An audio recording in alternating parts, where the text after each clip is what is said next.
kenapa Mbak tidak menerjemahkan seperti di si B gitu? Kok waktu si B kok kayak berapi-api semangat? Selain dengan teman-teman pemulung, anak jalanan, saya juga dengar kamu pernah ikut mengasuh anak-anak kita yang autis.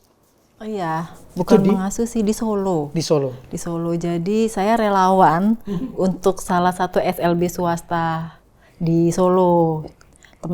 Orang tua teman saya itu punya SLB, terus saya jadi relawan mengajar anak-anak berkebutuhan khusus, dari mulai autis, terus ada Down syndrome dan lain-lain gitu, Kang. Digunakankah juga di sana bahasa isyarat? Enggak. Yang digunakan apa? Ya ngajar aja, kayak menjadi terapis aja buat mereka. Kita latihan untuk hidup sehari-hari gitu. Ya buat di sini ilmu sebagai psikolog, ya, sebagai alumni psikologi kepakai. Ya, kepakai yang ini. Skripsi kamu apa sih di psikologi? Tuli.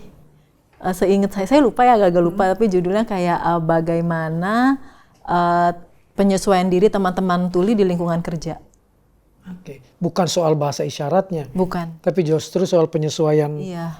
Penyesuaian diri mereka di lingkungan. Di lingkungan mereka bekerja.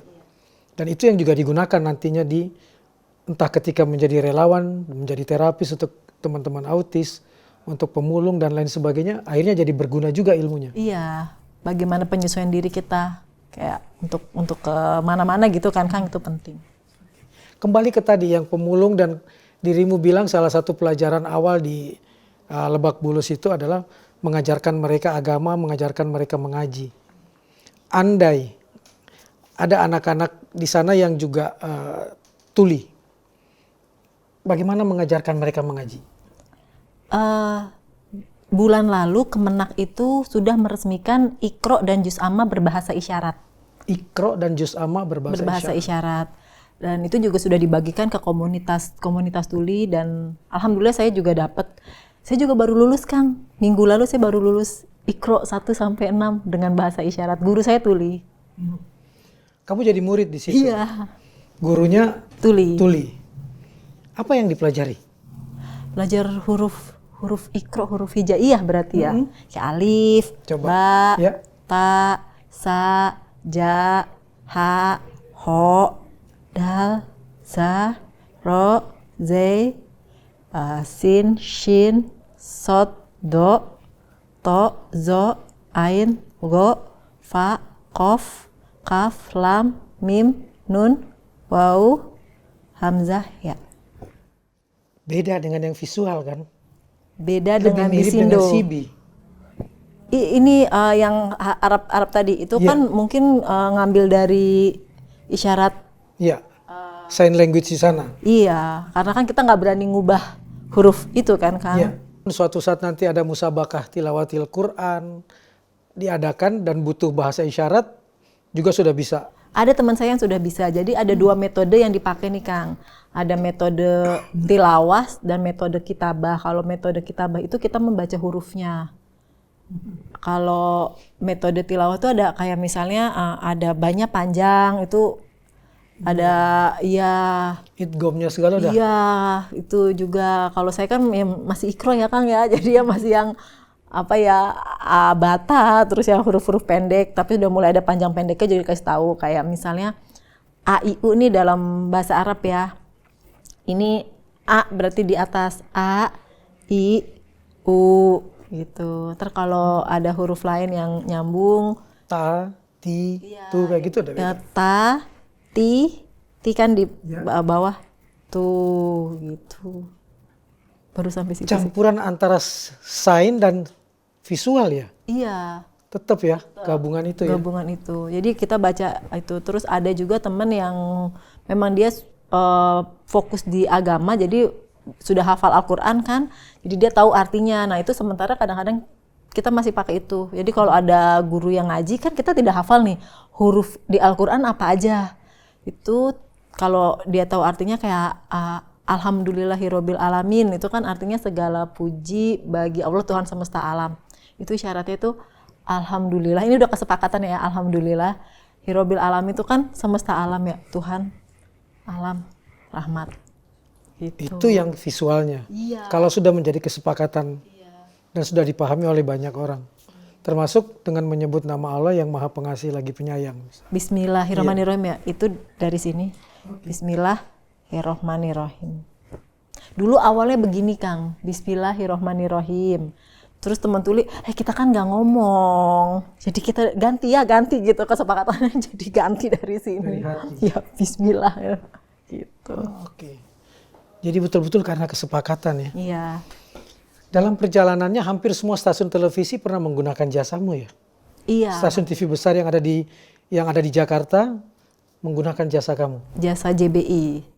Jasa JBI. Di antaranya kamu, anggotanya berapa sih di Jakarta? Kalau di Indonesia masih sedikit. Jadi kebutuhannya itu dengan jumlah JBI-nya itu masih sedikit sih Kang.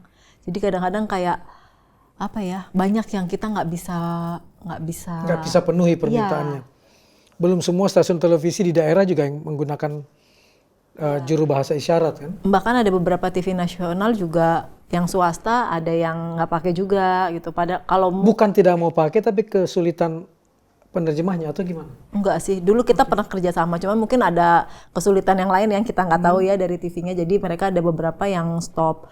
Memang kalau setahu saya itu di 2017 Pak Jokowi itu pernah bikin Kepres atau Perpres lah namanya itu untuk semua stasiun TV menggunakan penerjemah bahasa isyarat untuk minimal untuk agama atau berita.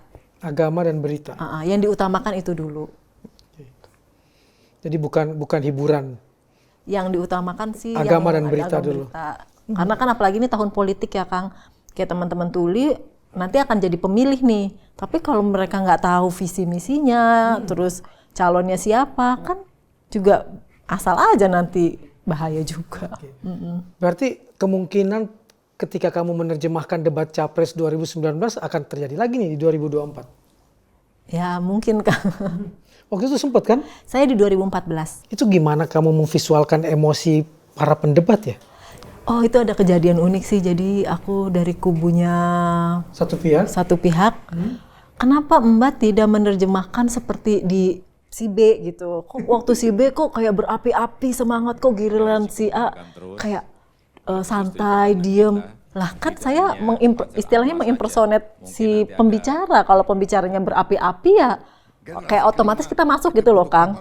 Tapi kalau pembicaranya orangnya kalem, terus bicaranya pelan, lembut, kan saya juga nggak mungkin terlalu menggebu-gebu. Iya, karena saya menyesuaikan dengan pembicaranya. Nanti tulingnya juga lihat, loh kok orang itu pembicaranya santai, kok kamu joget-joget sendiri. Iya. Saya tahu nih siapa yang dimaksud. Artinya kamu harus punya kemampuan impersonasi juga ya? Seorang juru bahasa isyarat ya? Kalau yang saya pelajari sih iya, karena mungkin saya besar di komunitas Kang. Jadi saya bukan orang yang belajar bahasa isyarat untuk menjadi juru bahasa isyarat. Tapi saya 10 tahun dulu saya bersama mereka. Jadi saya belajar istilahnya budayanya, cara mimik wajahnya. Baru saya masuk ke dunia pekerjaan JBI ini. And that's when I tonight I'll be loving you.